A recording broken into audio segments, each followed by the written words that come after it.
Hi there. So we're at another episode of the Sats for That podcast, and today we've got Chris McLaughlin here from fresh from the Bitcoin conference in Ireland. So I've had the pleasure of speaking with Chris and sort of having lots of conversations with Chris around Bitcoin.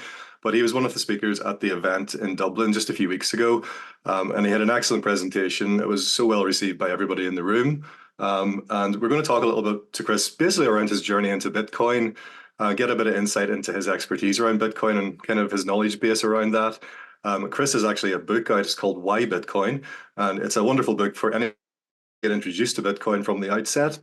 Highly recommended. We can talk a little bit about that as well, Chris. But lovely to have you here. And firstly, thanks for joining us. I believe you're in France at the moment, so appreciate you tuning in from a sunny, warm climate back over to me here in Ireland. So how's it going? Anyway, how's things?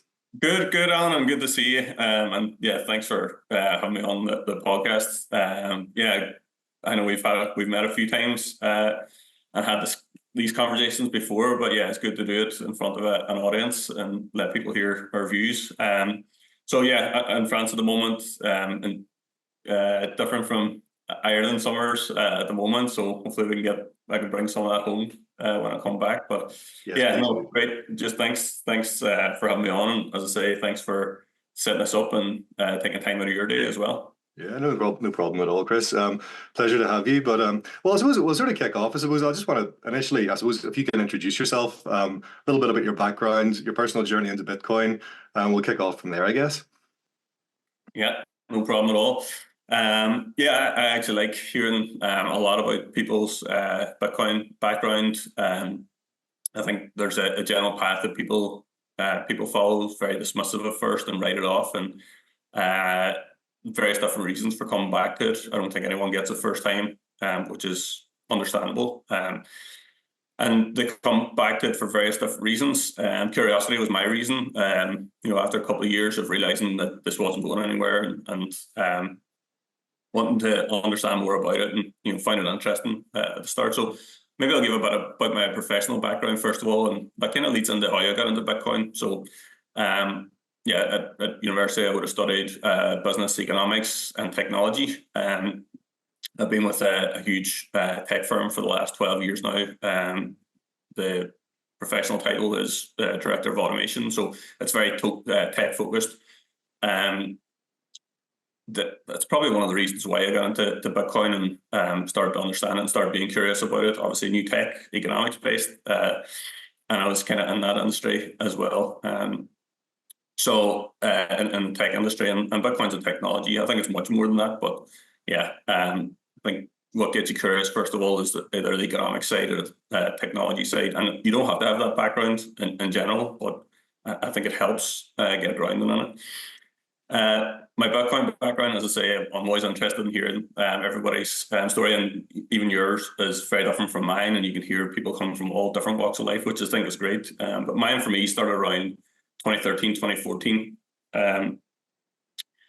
And when I say it started, that's the first time I really heard of it. And I dismissed it. Again, I didn't think much of it at first. I wrote it off, thought it was a way of extracting money from people, invest in this internet money and put your money in it, and it might work out, it mightn't work out. So I ignored it largely. Thought it was some kind of a scam, some kind of fraud, and probably 2 years of silence after that. And if you actually look at the history of the market, you might be able to see why as well, because we're in what's most people know it as a bear market between probably 2015 into 2016. So I didn't hear about it for a while. And then in 2016, it started making a comeback in terms of some of the sites that would have been looking at it at the time, some of the tech sites, some of the economic papers that I was reading. So I was curious to why it wasn't going away, and I kind of had this renewed interest in it then. And because of the interest, I started studying it more and realized that this wasn't going away. I think 7 years at that stage it was, and it was live as a protocol, and it was holding its ground and starting to increase and starting to get more traction. So yeah, I would say in 2016 that's when I started my Bitcoin journey in terms of purchasing Bitcoin. Not a huge amount. Everyone probably wishes that they bought more when they first came across it. I don't think anyone wouldn't have that view, given what it's done since then. But I would say that I didn't understand it when I first bought it, even though I started to understand it, and it probably took me another 2 years to really understand it in terms of the depth and the history of it and where it came from, and the background, the technology side of Bitcoin, and potentially the impact it had in the world. And I think most important is why it was created. I'll cover a lot of that in the book, and I'll speak about it throughout this podcast as well. So yeah, 2018 was probably when I really started understanding it, and that's when I became really convicted. And I spent the next couple of years then, again, diving deeper into it. And I had all this information in my head where, you're accumulating a lot of knowledge, like thousands of hours of study, and you're trying to get that out to someone. And it's a very difficult conversation. Bitcoin is seen as nuanced at the beginning. It's very foreign concept to a lot of people. And yeah, so from 2018 to 2020, I heightened the conviction, had all this information, dove deeper down the rabbit hole. And then because I had this information in my head, I wanted to write it down on paper. And I started writing small parts about Bitcoin, and then ended up turning it into the book. Since then, yeah, I've been not very active socially in terms of Bitcoin and social media. I did start my Twitter account probably a year ago, do some things locally in Bitcoin, and yes, I sell the book online on Amazon if people want to reach out and get it. I've handed out quite a lot of free copies as well to people. It's not a very big book, and again, I can touch on this if we get into it. There you go. You have a copy of it there. I've got a copy of it here myself. Mine's back to front. Yours is not. There you go. That's impressive. Yeah, I've got the original copy. I think that's the new copy, isn't it? Yeah. I would say it's probably considered a second edition. I've edited it as well in recent months and re-released it. So it's not a huge book. Goes for a low cost on Amazon, and as I say, I've handed out probably half the copies that are sold for free to people. So that's kind of in general my Bitcoin background. As I started off in economic technology business, and started off as a skeptic, turned into curious about it, started learning more about it, wrote the book, and here I am now talking more and more about it in my daily life to people. Well, that's the thing. I guess that's brilliant. And I suppose it's actually starting to talk more about it. Have you found, has it just been in recent times you've sort of started to really talk more? I know at work you've done a few presentations, have you, as well, to your colleagues and things like that? But has that just been in recent months? Yeah, I would say it's become more acceptable as a subject. I think not that it shouldn't be, and it shouldn't. If you're passionate about anything and you're into something, it shouldn't deter you away from talking about it. Like, no matter what the subject is, people should express themselves in their own way. But yeah, it got a bit of a negative spin to it, Bitcoin, over the years. So it became difficult to talk about in certain aspects. My social life, and I know I speak about this in work. I'm a technology background. I think it will be integrated into companies over time, and you can see that already, both in terms of as an asset, but also as a technology as it grows. So I think it's important to get people grounded in it at this stage. And I think the more you ground people in it earlier, the less it becomes a frightening idea later. The very first time you hear about it, as I say, as most people experience, it's not really something that you get straight away. So it's a foreign concept. And the more people hear about it, they're going to come around to the idea of it more acceptable. It is true. And I think, again, from my own experience as well, and I think from most people, it's a difficult differentiating between Bitcoin and the crypto space, and seeing all these other cryptocurrencies and what's happening. People just from the outset don't understand the difference. And I certainly didn't. I was first introduced to I'd say the general space in 2017 by accident at a business conference, an online business conference in Peterborough. And I kind of just was exposed initially to all these other tokens. Like, I saw Bitcoin, but then you see the price and you're like, oh, well, that's quite expensive. And I think people just kind of look at the prices of different tokens and they try to cherry pick. This one might skyrocket by 100% or 200%. And I might make some quick bucks, quick money with it. And I think that's the initial for me as well. It was like, oh, maybe I can make some money off this. But then it took it took me, 2021. it really took me 4 years to really, not constantly studying 4 years, but just being in and out of the market and in the space. But ultimately, it was 2020 that really, hit home for me with being in lockdown from my business, and then asking the question, what is money? And when you ask that question, that kicks off a cascade of other questions. And then having the awareness of what Bitcoin was at the time, but not really knowing what it was properly, that took me down the rabbit hole of sort of interlinking all these components together.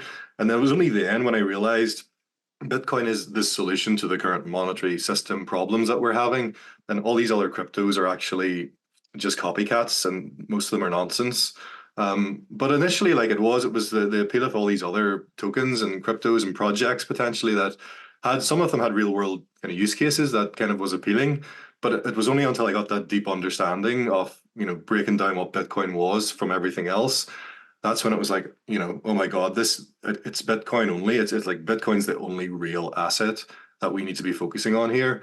But do you feel that's a similar thing for many people, or like from your experience talking to others? 100%. I think there's still that, yeah, misconception about what Bitcoin is and the other cryptocurrencies. Like you have to remember, there's 20,000 of them at the moment out there, and I think it's a difficult one. I think for everyone to understand the difference. And again, that's why it's one of the reasons why I wrote the book as well, to give people the grounding on it at the start. But yeah, it's very tempting to have a conversation about cryptocurrency, especially if people are only focused on price and seeing that it's going up, but it also drops a lot. So you kind of get it on both sides. You kind of get it in the way up. Something on a day can outperform Bitcoin, and people think that that's a new technology because the price action is reflecting some fundamental value, which is never the case and never been the case. But also then once it crashes, they associate Bitcoin with other cryptocurrencies as well. So when a cryptocurrency goes wrong for whatever reason, they associate it with Bitcoin. And I think that's slowed the adoption in a way. But again, for those that are going to do their own research and understand this, and again, one of the reasons why I wrote the book is to give a fundamental understanding of the history of money, why Bitcoin was created, some of the technology aspects of it, and how it plays a role in today's world and the future. So yeah, very much see that conflation of Bitcoin and everything else. And I think over the last few years, a lot of that has been ironed out, but it's still very present. Yeah. And I suppose that's when bringing that back again specifically with, business owners, merchants, obviously we use money, we use currency as a medium of exchange. It's either euros, pounds, dollars, whatever it may be. It's 50% of every transaction effectively. But, what is the problem? What is the problem with money at the moment from your point of view? Like, what is the issue there?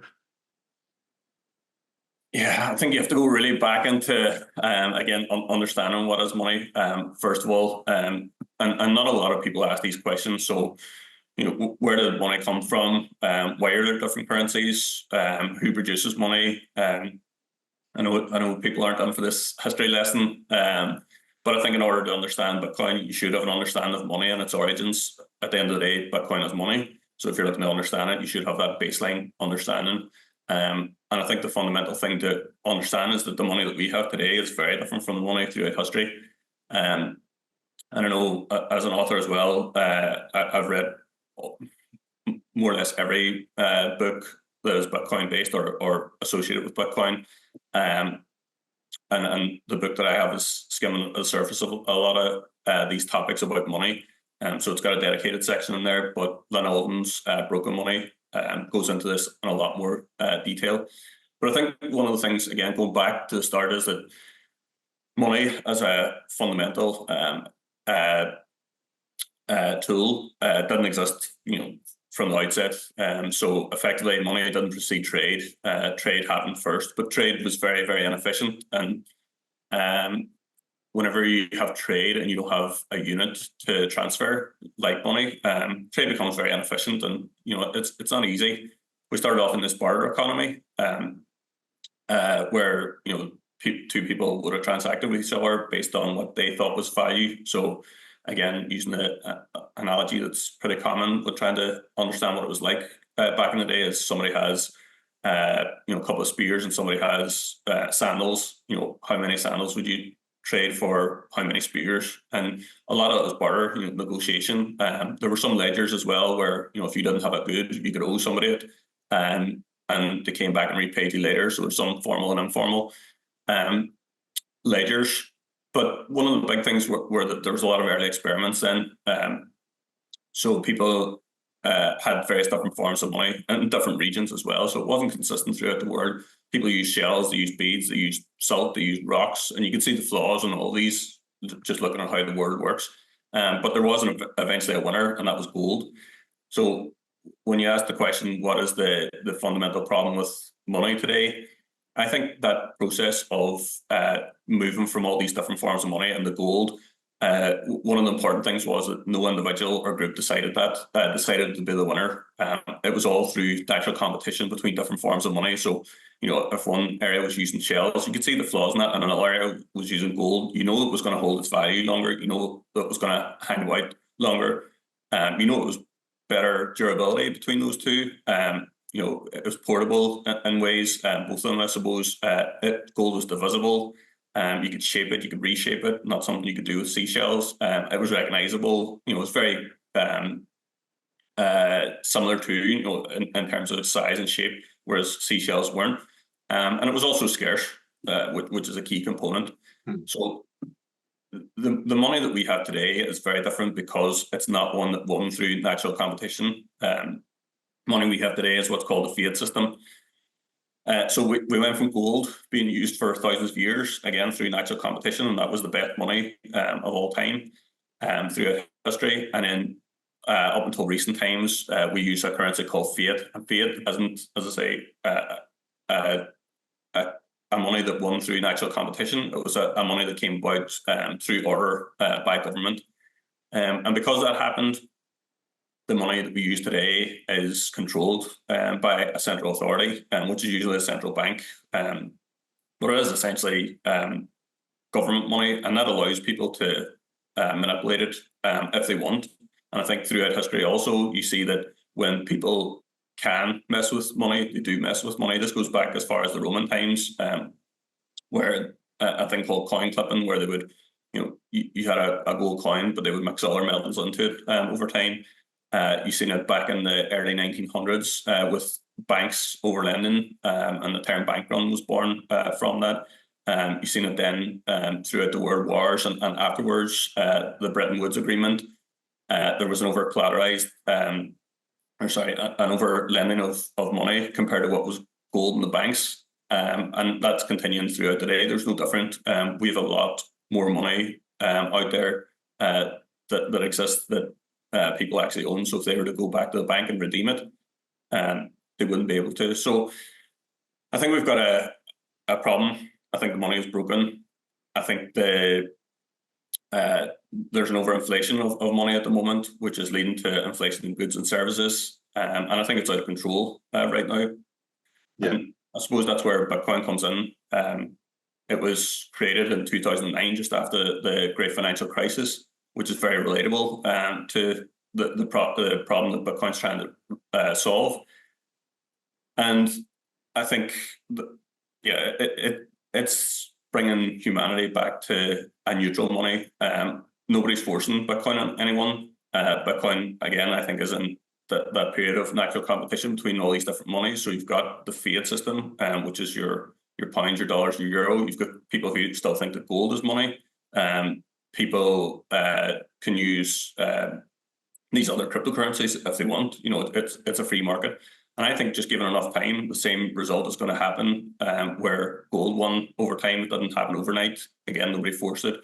I think Bitcoin is a tool for everyone to use. And I think over time, it's going to be the winner of this period. And we're going to look back in the history books and see that, there's Bitcoin competing with everything else. And there was one clear winner at this time. So, yeah, there's the flaw in money today is that it's controlled by people. And I think just in general, looking throughout history, having a central authority in charge of everyone else's money is never a good idea. Having a neutral currency, which no one controls, is the optimal way forward for humanity. I think it makes it a fair, more ethical world. And I think value flows then to the right places in the world. Yeah. No, absolutely. Like when you think of it, it is like money is the base layer of society. Like without if that base layer is not functioning or broken, it filters into everything else. And I think that's what we're seeing at the moment, like with the state of the world, with everything, inflation is just a symptom. It's built into the system, it's required. There's disorder, obviously wars, like all these things. I think it's a much wider topic. When some people approach Bitcoin or anything within the space, they see it just from a price point of view.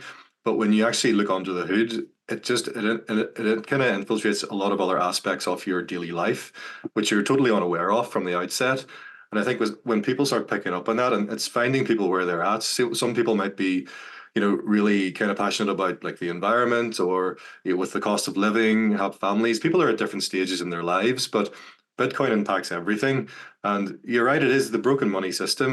When humans are in control, there's a flaw there. There's the natural tendency towards greed. And it's just, if you think of it yourself, if you could get away with printing your own money with a wee printer that you have at home without any consequences, of course you would do it. Whereas this pretty much is what's happening with central banks. They can literally just print money. There's no consequences to them. They can legally do it. But then that causes prices of everything to go up constantly for everyone. And that will continue to happen. And do you see that yourself? As part of because of the way the money is at the moment, it's that broken sort of state. Would you agree with that? And that this is reflected in what the way society is at the moment? 100%. Yeah. I think, and I know a lot of people don't like Charlie Munger, who is isn't the biggest advocate of Bitcoin. But yeah, I would have followed a lot of what Warren Buffett and Charlie Munger had done back in the day. I think they have good sound principles in terms of investing, uh, in terms of their specialty within investing. Now, I don't agree with everything that they do, but Charlie Munger, one of the quotes he was most famous for saying is, "Show me the incentives, I'll show you the outcome." And if you have an incentive of, as you say, a money printer, then you're going to use it sooner or later. I think these things started off with good intentions, Alan. I think it was probably central banks were put in place to control individual banks over lending, but then the central banks did the same thing. They did the exact same thing. I think you're right. Yeah. It does seep into our daily lives, but again, in a very, very, very innocuous way. Like it's discreet. I think central bankers are experts in encroachment. They do, an inch at a time, and over time that adds up. And I think when you look back at, and I know I talked about this quite a lot at the conference about 1971 when we were removed from the gold standard, and there's a whole build up to that and how money was becoming more centralized. It didn't just start in 1971 through central banking, but that was a pivotal moment. Like, to me, that's when money broke altogether. And since 1971, I think the world has changed as well because the incentives are flowing in one direction. I think if you look at the wealth gap, for example, and you can always do this causation and correlation thing and say, well, I know one is going up and one is going down. It doesn't always mean that that's a complete correlation and causation. But there's too many charts at the moment that if you look back to when that change happened in 1971, the wealth gap is opening. I think you have to just think practically about this. Geopolitics is the thing. Everyone wants their country to be more successful than other countries. They want their people, again, good intentions. They want people to thrive in their company, in their country. I think it makes life better for everyone. And there's this conflict between countries. I know we trade with everyone, and we're all on the same planet. And as humanity, we want to do great best for everyone. But you can't deny the fact that certain countries have certain rules, certain things that they want to do that help their citizens. So in this global geopolitical world, countries are going to try and do what they need to do to stay ahead.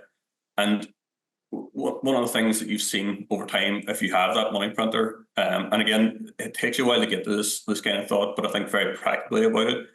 And again, you're always playing these things over years or decades at a time.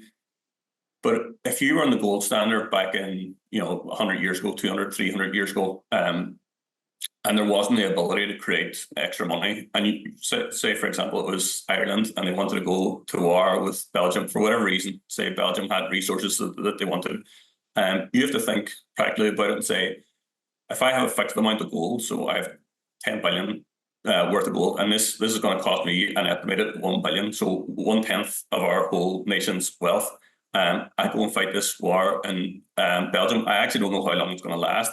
I'm going to deploy resources. I'm going to deploy time. I'm going to, it's obviously going to be brutal as well. We could lose that war. We could win that war. It's a risk, and you kind of think twice about it. But if you're in a position where you don't have anything backed by gold or backed by any hard resource, and again, since 1971, this is the case, you can create your own money. So the US, for example, can create their own money, and they can go to war for basically as long as they need to, because they can keep creating this money. And when they do that, they're actually sucking resources out of somewhere else, because you can't create value somewhere without taking it away from somewhere else. So when you really get into this, and these are kind of more deeper thoughts as time goes on, I know people are trying to understand the fundamentals, but once you really get into it, you realize that the fiat system has distorted our current world in many ways, and one of them is the enablement of war. It's much easier to go to war now than it ever has been, because you've got that money printer. It's much easier to manipulate things in your favor if you want, if you're a central authority, than it was before. I think the return to hard money, neutral money, where the only way to grow your money really without in a non-violent way is to be more productive. And I think that makes society better for everyone. Whereas now you're not incentivized to be more productive. There's other means and ways of manipulating that system. So yeah, to answer the question, there's no doubt that the incentives today are misaligned with our historic incentives around money. So it's only going to lead to, I think we're going to go further and further into this. And again, that's why Bitcoin was created. I think it's a genius idea. I think it's a real engineering work of art, amongst other things from a technical aspect. But the incentives behind it and the thought that was put there for, not just in 2009 or 2008, because that happened. It was actually decades preceding that people are trying to solve this, because people in the 70s, since 1971, seen that this was a problem. Government controlling money, never a good thing. We need a way of resolving this. And I think probably takes you back to the talk. I actually don't talk much about cryptocurrencies at all. I try and leave it out in my whole book. I don't mention it at all. I don't really talk about it. But I think it's one of the fundamental differences between Bitcoin and all the other cryptocurrencies. Bitcoin wasn't an idea that somebody just thought of in 2009 as a reaction to 2008 great financial crisis. It was decades in the making, and it was built upon from loads of different technologies and loads of failed attempts as well. And this is the one that got it right. And it's so perfectly well thought through that, the incentive system in it is sound, and it's unbelievable. It actually, once you really get into it and really understand it, it's fascinating. Yeah, it's getting your head around that. And again, as you say, it's taken decades for this to come in. This, what you call it, a discovery, I suppose, when you put all these components together, that creates Bitcoin. But it's taken decades for that to happen. But it's fundamentally solving that problem of taking away and removing that centralized control to allow a decentralized, open, neutral money that allows free markets to function. Because a lot of people nowadays think we're living in free markets and this, that, and the other, but ultimately we're not. Markets are distorted, they're controlled, they're manipulated by the differentiation in supply of money, interest rates. There's all these different things that is all centralized. So if the markets were allowed to operate freely with a neutral money, which is basically what Bitcoin is, I think society would be so much better. All this cost of living stuff, this wouldn't be happening. Things would actually be getting cheaper for everyone, which is the way it should be going. But I think if you speak a little bit about that, Chris, as well, if possible, because again, people think Bitcoin, when they look at it, they think technology, software. The main question I get a lot is, well, yes, I know there's only going to be 21 million, but what's going to stop somebody creating more? Or what if what if something happens? What if somebody attacks it, it's hacked, etc.? But I think from a base level as well, ultimately, Bitcoin's a protocol. So just talk a little bit, sort of summarize a little bit around that if you can. So I think there's some common misconceptions for people who haven't been in Bitcoin and kind of looking at it from the outside. I think we've already talked about it, that Bitcoin's different from from everything else. It's this decentralized money. I think you just touched on there that it's a protocol. It's not a company, and I don't think it should be. Compared to the likes of Apple, Google, I think it's probably much more comparable, and I think it's actually bigger than this. I know Michael Saylor talks about it, like, you know, the time we discovered the fire, for example, or electricity, are, you know, huge discoveries and throughout history. I think that's, again, I think it's right in terms of its impact. You know, it's the first digital money that's not controlled by anyone. I think it's an amazing discovery, but I think at the protocol level, as you called out, it's probably easier described to people these days as comparable to the internet, which is also a protocol, or the USB. Like there's plenty of protocols out there. But yeah, I think in general, all these other cryptocurrencies that we touched on, they're centralized protocols, if you want to call them that, where somebody is in control of it. I think also it depends on where you are in your life at the moment, of how you see Bitcoin. It can be seen as an investment. It can be seen as a payments layer. It can be seen as a store of value. It can be seen as money that can't be confiscated. For some people, it can be seen as the only money worth holding in a country where, you know, the currency is hyperinflating. So it really depends on probably where you are in the world, and also what stage you are in your life.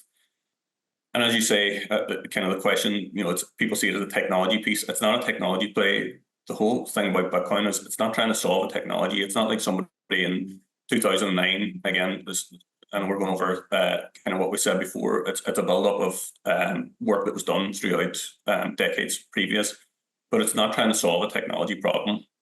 It's not trying to solve, trying to make payments faster. It's not trying to make, you know, nicer UIs for people, or nicer apps for people. It's not solving a technology problem. It's solving a fundamental money problem, and that's what's at its core. And I know people think that, you know, Bitcoin is slow. You know, it's not optimal, but it's optimized for decentralization, and it's optimized for security. And those are the two fundamental things, because if you take those away, then it doesn't exist as the most strongest money that you have. Now, I do think that there's going to be technology built on top of Bitcoin, again, using the Bitcoin base layer, which is the center of Bitcoin. And you can build these second layers onto the Bitcoin, where you can lock up a certain amount of Bitcoin and transact between people. I think also, I don't think we understand the extent of this and how it's going to look in the future. Again, it's probably like trying to talk to somebody in the 1980s about the internet whenever, you know, they haven't even used the telephone yet. I think we're kind of in those early stages. I think there'll be much more wider use cases at the moment. I think we're only skimming the surface about, you know, it as an investment, which is an amazing use case as well, and it as a store of value. But I think payments are to come. I think there'll be other use cases out there. I don't want to get too carried away, but you know, in terms of you've probably heard this term of streaming sats, where you can make payments on the go, you know, for certain services. So if you're streaming online, for example, you know, people can live stream sats to you, you know, if they like it or not. So nearly replacing likes on you know, the likes of Twitter or Facebook or Instagram, whatever. So yeah, what I'm getting at is, I think it's solving a fundamental money problem, and I think the technology is going to come over time. And I think it's going to be an interesting few decades ahead. Well, yeah, definitely, because again, from a fundamental point of view and a base layer, Bitcoin solves that. It solves the issue with the broken money system. There's no CEO, there's nobody in charge, nobody can control it or manipulate it. So it's an open, honest ledger, effectively, as the base layer. And as you say, built on top of that. And what I use, and what other merchants are starting to use and integrate into their businesses, is that layer two protocol. I think, would you call Lightning a protocol? Is it a software technology, or?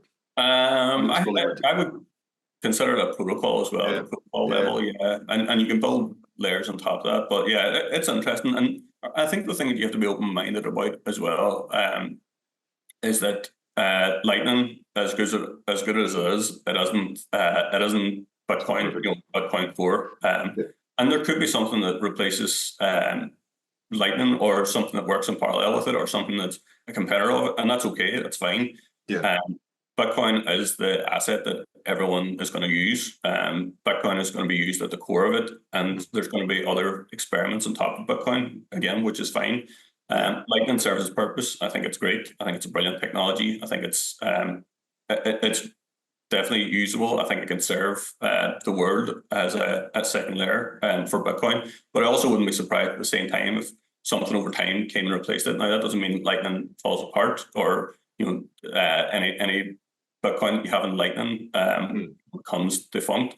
Like, it all goes back to the base layer again. And I would say it's work in progress. Layer 2, I think it works perfectly at the moment. But if we're to scale it to 8 billion people, I think there's probably more work to be done in Lightning. But also, I wouldn't rule out the alternative layer 2 solution. But what I'm certain of is that it's all going to be built on Bitcoin, using Bitcoin. Yeah, now you've got that solid foundation, as you say. And again, the two components that I've noticed and I've realized in recent months is basically the decentralized and security of the network. As long as those two components stay intact, which if they don't try to mess around too much with it, I guess it's the whole scalability. But ultimately, as you say, if you build on top of that, you can scale and keep the base layer decentralized and secure, and that's the key concept. And it allows people to innovate on top, and it allows open source innovation as well. It's not like a government's forcing something on you. It's not like they're trying to force you to use this money on top of Bitcoin. It's free choice from the people. It'll be similar to back people converged on gold as a monetary kind of premium for their time, 5,000-6,000 years ago. It wasn't the government told them to do that. So I think that's key as well. Bitcoin enables that for everybody. We can choose, we can voluntarily use a layer 2 protocol, layer 2 network on top of Bitcoin. And I think that's the beauty of it. And it's an exciting time, because for anybody, especially for a business owner, being able to be at the forefront of this and simply just take something and hold it or have it, either be it on their balance sheet or just to utilize it and kind of give it as an option to their customers. I think that's really important for more businesses to understand the fundamentals with that, because again, coming from the point of view of what way is the world today, how do we see things for our kids in the future? I don't want to see my kids growing up in a place where they can't afford a house until they're in their 60s by saving, because the cost of house prices is ridiculous at the moment, but it's all manipulated, it's all distorted, and it's because of this fundamental flaw in the system where it's broken, it's manipulated, prices are distorted. So Bitcoin brings us back to that place where we can fairly trade and live a more abundant life, I guess, and a fair life with open source money. But like, from your point of view as well, like, how do you see, and what sort of advice would you give, for instance, like a business owner at the moment, like if they're still sitting on the fence about Bitcoin, like what do you see yourself as a potential for other businesses? I know you're saying you're in Marseille at the moment. There's a business across the marina, I think it is, from you there. You're potentially going to go there for lunch, I believe, and hopefully pay in Bitcoin. Yeah. Yeah, so that attracts me, and I think there's a community obviously for Bitcoin as well. And if somebody, any city that I go, there's an app called BTC Maps that you can download very easily, and it'll show you basically where Bitcoin businesses operate. And every city that I go to, I'm always going to go to those places first to try it. So yeah, for lunch later, I'm going to go and try it out and see, make sure we can pay in Bitcoin. And you can also rate it on the app as well, verify that they do take Bitcoin purchases, and how was your experience and things like that. So yeah, it's very good. For businesses, again, I would be 100% in favor. And again, nobody can give financial advice in these realms, as the saying goes. But yeah, I would be in favor of, as a small business, any size of business really, to keep Bitcoin on your balance sheet if you have excess cash, because everyone knows cash is a devaluing asset, if you want to count it as an asset. So yeah, if you're to hold, again, getting very practical about it, if you're to hold 10,000 euro or pounds or dollars on your balance sheet for 5 years, you know that it's going to buy you less in 5 years' time than it is now. Play it out 10 years, play it out 20 years, and that 10,000 is gone. Without getting sidetracked too much, I know you kind of touched on it. House prices are going up, but you always ask yourself these questions. Then is our house price going up, or is the value of money getting worse? You know, is it going down? Are you able to get less for your money? And that is certainly true. And I know supply demand dynamics always play out in certain aspects, so it's not as black and white as that. But you can see over time that money doesn't hold its value, and you need a different asset that can do that. Now, probably taking 2 steps back, and what we were talking about, how money evolved. Gold was that store of value for years, and you were able to hold gold, and it still works to a certain effect. I think I seen something a while ago that, you know, a certain amount of gold bars could buy you a house in the early 1900s, and the same amount can buy you a house now. You know, so, and I think they're just saying as well, an ounce of gold can always buy you a fine man suit. So it does hold its value over time in that regard. But gold is slow in terms of transactions, and that's why I think the fiat system evolved. And again, probably all good intentions, but gold became slow. It wasn't portable. Again, hard as we became more global, as global trades opened up and labor movements increased, so people moving about, and gold just couldn't keep up. The fiat system came in, but now we have Bitcoin, you know, which can be done around the world, you know, without gold's flaws, essentially. But back to house prices then, because gold failed as portable money, and we had the fiat system was creating more money, which meant that money was being devalued. There wasn't an actual store of value then, because again, gold failed. So people started putting their money in houses, and houses, like it's not an efficient store of value to hold your money over time. It might seem like it right now, but it's essentially not. All these stocks and shares and bonds and real estate and all this are store of values in the absence of a real store of value, which is Bitcoin. So I think over time, what's going to happen is Bitcoin is going to steal market share from a lot of these other assets and start demonetizing them. And by what I mean by that is that, you know, the house prices are generally going to come down. I know people will say, yeah, house prices have a shelter, you know, they're shelter, they have a utility value, they do, but they also carry a monetary premium of people using it as store of value. I watched the program years ago on BBC where, you know, Hong Kong investors were buying real estate in London. They weren't renting them out, they were leaving them empty, and you could see them at night, you know, for days. There was this camera that, you know, basically looked at this building, and you could see how many lights were turned on within a month. And, you know, there's people not living in them for a long time, and they were just holding them because it was a store of value. But it's only a store of value, again, in the absence of a real store of value, because money doesn't function how it functioned. And I think once we return to Bitcoin, house price will come down. So I know that's a long way around answering part of your question. You know, to small businesses, I think as an asset, as a store of value, people should 100% keep it on their balance sheet, because it's going to appreciate. You also get the kicker of adoption. It's a new technology. It's not only going to store your value at the moment. As people adopt this, it's actually going to, over long term, increase your value of your asset.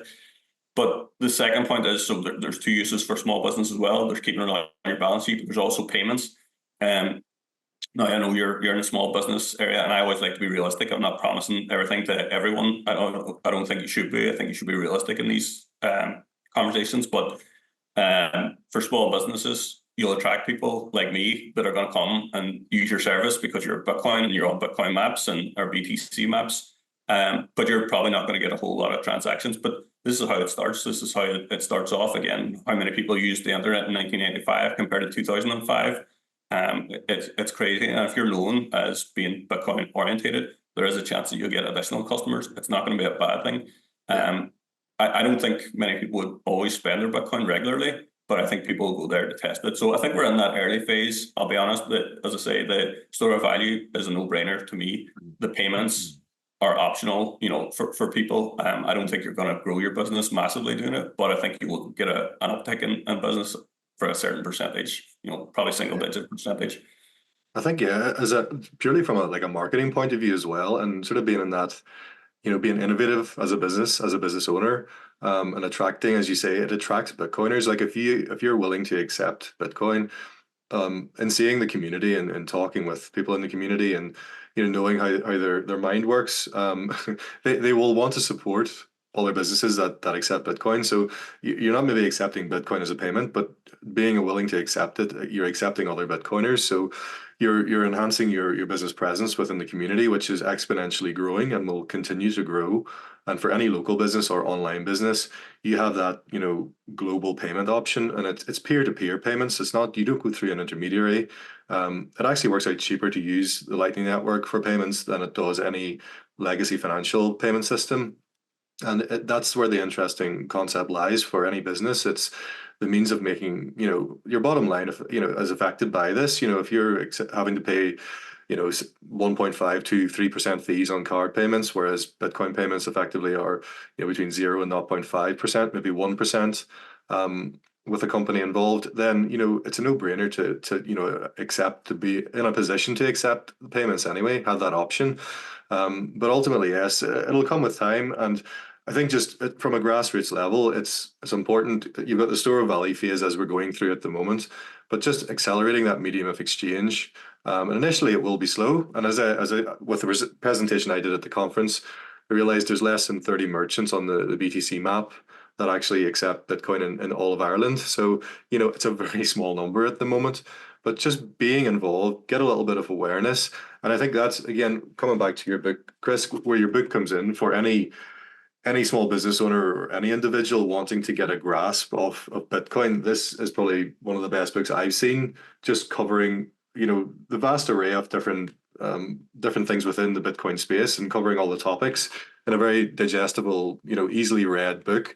And I think that's highly recommend for anybody to go check that book out. And I suppose where is the best place to get that? Sorry, Chris, that why Bitcoin book you've written? Yeah, thanks. And yeah, thanks for calling right there. But yeah, first, I'd love to thank you for the work that you're doing as well. In this part of the world, I think it's very, very important around payments. It's not been my focus, but it is starting to become more of my focus point. So I think what you're doing is wonderful, first of all, and I think it's amazing.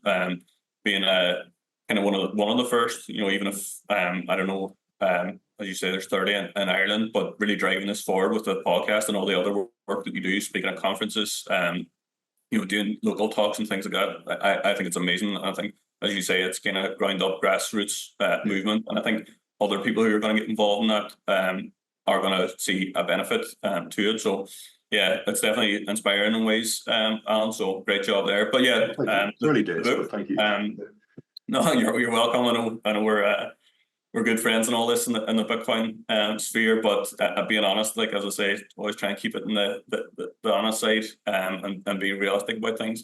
But yeah, the book can be found on Amazon. I think it was the best way to distribute it. Again, not a big fan of the huge corporations like Amazon, but it's the best way to distribute it. As I say, I handle out quite a lot of books for free as well. Whenever I meet people, and I've handed them to local bookstores as well. Certain free copies, and if you want to take on more, then they can reach out. But yeah, Amazon, I think it's it's £5, £6, £7 maybe or something on Amazon, or euros, depends on where you are. But for me, it's not about the money; it's about the education. Like, if you're passionate about it and you really understand it, you know that the world is going to be a better place on a Bitcoin standard, and that's what makes you drive for it. And again, just being transparent and open. Like, obviously, my investments and stuff are in Bitcoin. I hold my wealth in Bitcoin. As that adoption grows, it's going to help anybody who's in Bitcoin, and that's a natural thing for adoption. But the main thing is, overall, it's a better world to live in a Bitcoin standard. I think if you look back from the 1971 to here, you can see a lot of disruption in the world. I think a lot of people can't quite put their finger on it. What's wrong, and then you kind of blame these things and political parties, and you look at this and that. But when you really get under the hood, it is the money system, and it's an incentive system that's set up incorrectly, and bringing it back to neutral money is what I think will solve not everything, but a lot of the modern day problems that we face today. So yeah, look, I don't promote the book much. It's there for people to to buy if they want. Yeah, it's always optional with every purchase. I suppose if you want to buy it, get your hands on it and on Amazon. But also, I think for me, I would like to hear feedback from people. So try and leave reviews if you can, and reach out to me on Twitter or wherever, and yeah, have a discussion about it if you think there's any improvements or any other angles. The difficult thing, I think, is trying to condense something into a way that most people can understand it. And I think that's a difficulty at the moment. And it's probably one of the reasons for writing the book as well. I had a lot of this information in my head. I needed to get it on paper. Explaining to people wasn't easy. And I read quite a lot of the books, and a lot of the literature out there isn't suitable for the majority of people. Like the Bitcoin Standard, for example, I love it.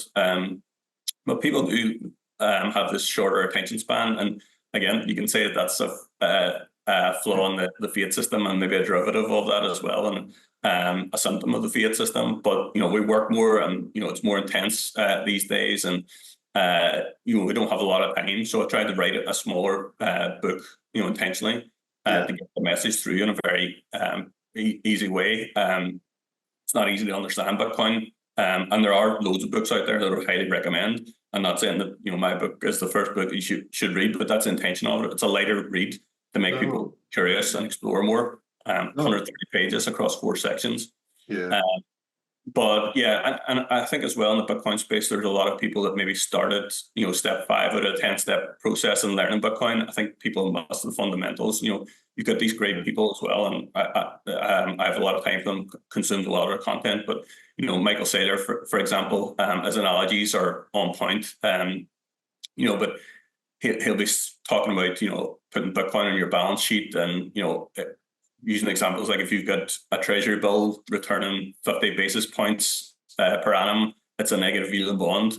The cost of capital is outpacing your bond, and you have to think to yourself, what does that actually mean to non-economists? People not in the corporate world. And then you've got Robert Breedlove. It's very philosophical and very deep. And you've got Greg Foss. Would always talk about credit default swaps, and there's a lot of people talking about the technology as well. And I think it's very important, these parts, but I think they're speaking a language that's not conducive to everyone. And I feel, as I say, people are starting probably at the middle point of Bitcoin and not getting to the start of it. So I tried to make it short, as snappy, covering 4 topics. But yeah. That was the intention of it.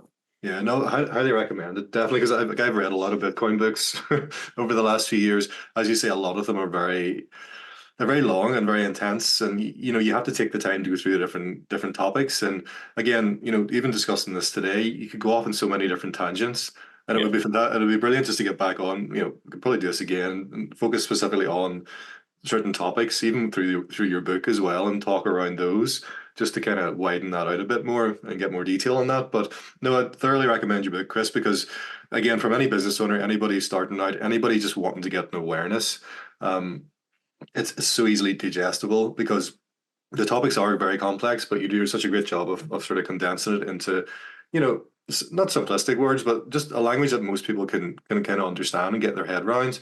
And then from that point, they can go into more detail if they wish to, obviously. But it's a great primer to get anybody who's potentially sitting on the fence or a little bit confused about the space, to really just get a more kind of in-depth awareness of what Bitcoin actually is, and to differentiate from everything else, which I think is really important, because some people just get confused in the space and get brought into things and very, very kind of confused around that. So no, totally, the book there, it's on Amazon. I say we'll drop the links below the show as well here, the direct link to the copy of the book, and anybody can get that. But I think well, I don't want to be keeping you too much longer, because obviously you're technically on your holidays, I think. So I don't want to be holding you up too much with the nice weather outside as well. But ultimately, yes, we'll hopefully do this again sometime, talking around other avenues into Bitcoin. But as to sum up generally, and a final thoughts, do you have anything else, any kind of big nuggets of wisdom or advice to kind of leave our listeners on from this point? No, like nothing probably that people haven't said before. As I say, there's loads of content out there. I think the more research you do, the more obviously you become knowledgeable about it. I spent quite a lot of time trying to break Bitcoin in my mind to say, how can you attack it? And actually The more you try and do that, the more that you see it's very robust and very resilient. So I would say, be curious about it. It's all right to be skeptical about it. Try and find the flaws in it. Everyone has already, and don't just take anybody's word for it. Do your own thinking for yourself and your own research. But I would say the one thing, apart from that, that I would say to people is that I spend more of my time, and I know you spend more of your time now talking to people about Bitcoin. I think it's not that anybody determined when it was acceptable to talk about it or not. It's always been a topic that you should be able to openly talk about, as we mentioned earlier. But I think the message is getting clearer, and it's easier as the years go by to talk about it. I think there's clear progress and the understanding of it from a fundamental level. I think there's more people open to it. And as time goes by, I think it's important that we get this right in the world soon, because you can see how the world is going. I don't want to paint the doomsday picture. I actually like to see Bitcoin in the positive light. That it's going to be a positive change to the world, not that we have to do it to get away from the doom and gloom. Which I can see that argument. I know a lot of people try and paint that picture that it's the only way out, and I think it is fair, and it's a fair way. But I think I would rather look at it as it's leading to the better future. Now, at the same time, as I say, we need to get it right sooner or later for two reasons. One, it's a better future, but also I can see it every day in other parts of the world, that the US, Africa, Central America, now Asia are making progress in this space. And I feel that this part of the world, in Europe and Ireland, UK, while it's improving the Bitcoin footprint, from what you're doing, for example, what's going on with the conference a couple of weeks ago, I still think we're lagging behind. And I think it's up to this part of the world to step up and be an advocate for this technology. I think it helps ourselves, but future generations as well. That is very freedom orientated. And I don't want to see us getting left behind. And as we spoke about throughout this, no one else is going to do it. Like, there's no marketing team at the center of Bitcoin. There's no company behind it. I think it's up to us to start having these conversations more frequently if we want to see this part of the world thrive. Yeah, no, absolutely. Well said. And yeah, you just, as an individual, as a business owner, wherever you're at, you have to just take the initiative to identify what's going on in the world, identify what Bitcoin is, get a better understanding of it, before you make a judgment based on some headline in the news or something like that. So it's just really important to think for yourself, I think, as well. And that's key. And that's what Bitcoin empowers you to do, to think for yourself, to own your own money.